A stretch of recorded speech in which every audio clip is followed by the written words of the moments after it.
Hi everyone, welcome to PL Raj IAS and IPS Academy. We have been discussing the important topics and the possible questions for UPSC MAINS 2022. If you haven't watched our previous videos, please go back to the playlist and watch our previous videos. We will now continue with today's topic. The first topic for the day is grain management in India. So this topic is in news because in 2021 India slipped to 101st position in the global hunger index. So it is 101 out of just 116 countries. But in 2020 India's position was in 94. So from 94th position, India has slipped down to 101st in 2021. So that questions the grain management in India. We have a lot of schemes, and of course, India is self-sufficient in food production as well. Apart from that, we have the Eat Right India movement, Poshan Abhiyan, National Food Security Act 2013. Then recently we also had the Pradhan Mantri Garib Kalyan Yojana. So we have a lot of schemes in India to prevent the poverty, but still India has slipped down in the rank. So we're trying to figure out the reasons, and we need to prepare this topic in such a way that the causes behind this decline in the rank, and the various schemes involved and the performance of those various schemes, and the way forward as well. So we'll move on to the first question.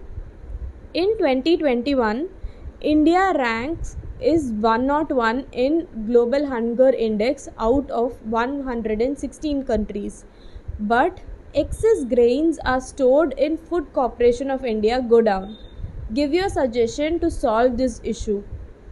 So one side we have excess of food grains which are stored in the godown, but on the other side the global hunger index rank is declining for India.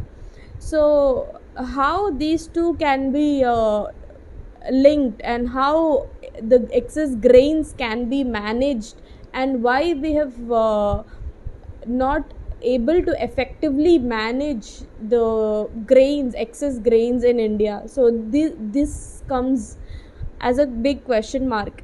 So for this, we need to analyze the reasons behind and the various schemes involved, and also we need to think about the solution or how to better the management of grains. So the next question is, discuss the recommendations of Shantakumar on FCI. So this is a very direct question. You just need to go through the different points or the different recommendations suggested by the Shantakumar committee. So this Shantakumar committee had laid down recommendations to improve the financial management and the operational efficiency in procurement, storage and distribution. It's not only about storage, it is also about procurement, storage and distribution. So that completes the cycle. And one of the major recommendations was to allow the private sector to procure and store food grain. So the cold storage facilities and the infrastructure can be made better by allowing the private sector, was the basic idea of that committee. So the next question is, examine the issues related to grain management in India. So in India, again, as the hunger index clearly says that although India is self-sufficient, we are not able to manage it well because of lack of storage and inefficient strategy for food management. So the suggestion to solve the issue in the first question would be the basic crux of the third answer. So the final question is, India is not only self-sufficient in food grain production and also export food grains. Despite this, why does India continue to rank low in the global hunger index? There are a lot of reasons again, but in India, the intake of cereals and millets are more, right? So, cereals generally should not be more than 45% of total energy, but in India, especially in the rural areas, it is almost nearly 65%. So that can also be the one of the reasons. Discuss the recent reforms introduced for the grain management in India.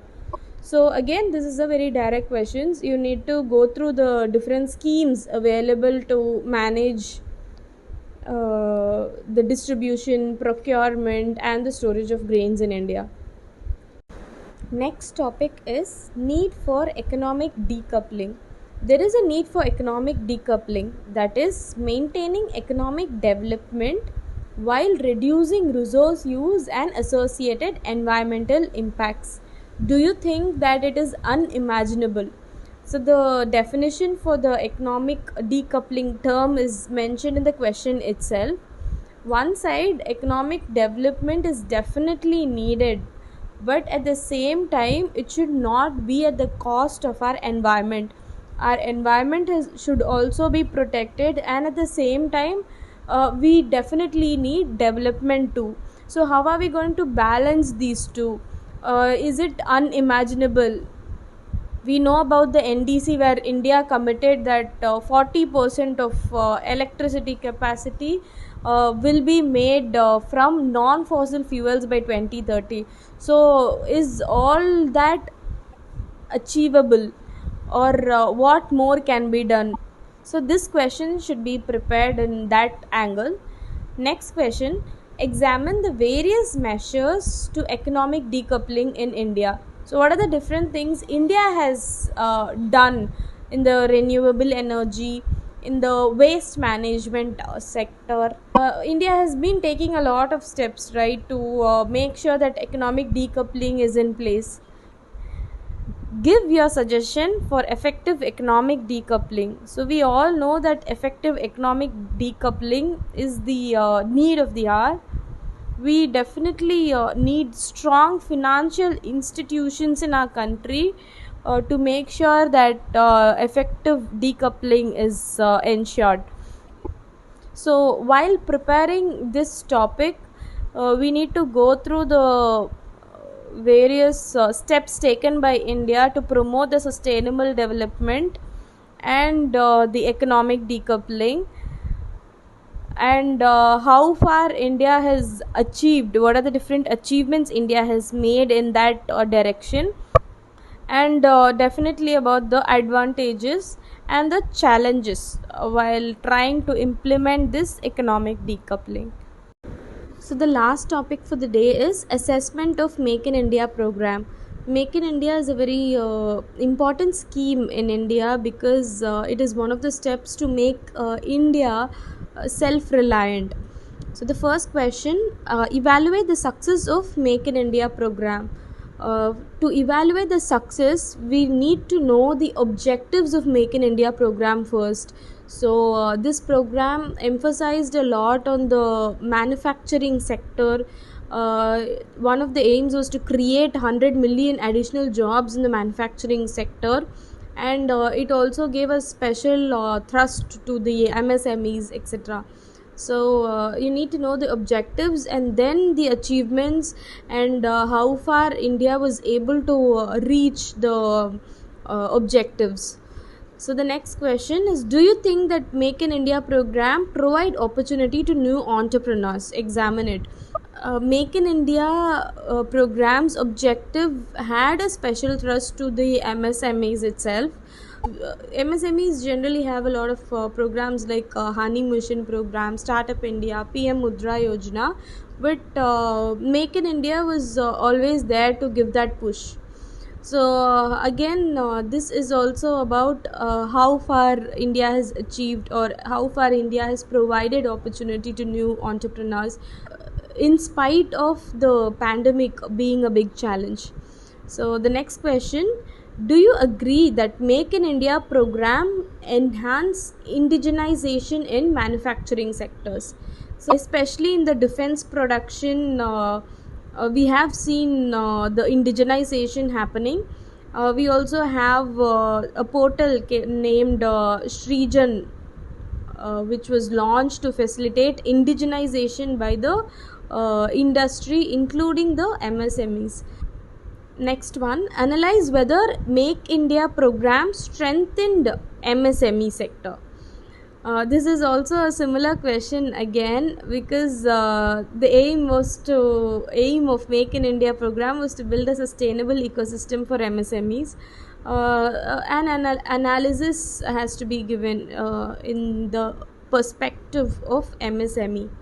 Last question, women entrepreneurs are underrepresented.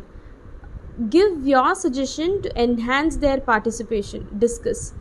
Again, as we already discussed in the last class, women empowerment has always been a very important topic in your mains preparation. So whatever topic you prepare, make sure you give importance for the role of women, and why the role of women in certain areas or certain sector is very low, and what are the different challenges women face in different fields.